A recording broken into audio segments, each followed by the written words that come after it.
बच्चों surface area and volume का ये जो क्वेश्चन आपको दिखाई दे रहा है ना, ये सीबीएसई 2024 का क्वेश्चन है और कई सारे बच्चे इस आसान से क्वेश्चन को गलत करके आ गए थे। तो देखते हैं इस क्वेश्चन को करने का सही तरीका क्या है। क्वेश्चन में आपसे ही बोला गया है a solid sphere is cut into two hemisphere.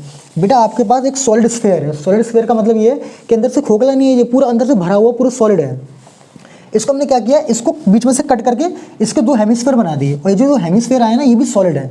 Solid का मतलब ये है कि इसके अंदर आप हाथ नहीं डाल सकते, ये पूरा ठोस है, पूरा इधर से उधर से सब तरफ से ठोस है बेटा पूरा की पूरा। ये find the ratio of the surface areas of spheres to that of two hemispheres taken together. तो आपको क्या बताना है, आपको ये बताना है कि अगर मैं इस स्फीयर का सर्फेस एरिया निकालूं और मैं इन दोनों का क्या निकालूं, सर्फेस एरिया निकालूं, दोनों का साथ में सर्फेस एरिया निकालूं, मतलब पहले इसका सर्फेस एरिया निकालूं और इसका सर्फेस एरिया निकालूं, तो इसके साथ में जब मैं इसका रेशियो लूंगा सर्फेस एरिया का तो वो रेशियो क्या निकल के आएगा।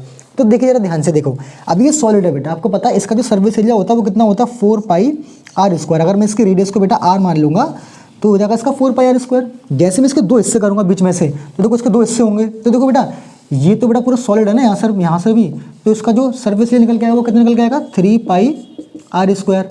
और देखो बेटा ये भी पूरा क्या है, यहाँ से पूरा ठोस है, पूरा सॉलिड है, तो इसका भी कितना निकल के आएगा 3 pi r square. 3 pi r square क्यों, जब बेटा मैं इसका हाफ करूंगा तो इसका आधा क्या बनेगा 2 पाई आर स्क्वायर, और इसका जो टॉप होगा टॉप का भी तो सर्फेस एरिया होगा तो उसका क्या हो जाएगा पाई आर स्क्वायर। तो 2 पाई आर स्क्वायर और पाई आर स्क्वायर कितना हो जाएगा 3 pi r square, 3 pi r square. अब देखिए इसको मैं S1 मानूंगा और इन दोनों के कलेक्टिव को बेटा मैं S2 मानूंगा, तो ये कितना निकल के आ जाएगा, ये आपका निकल के आएगा 6 पाई आर स्क्वायर, ये S2 है।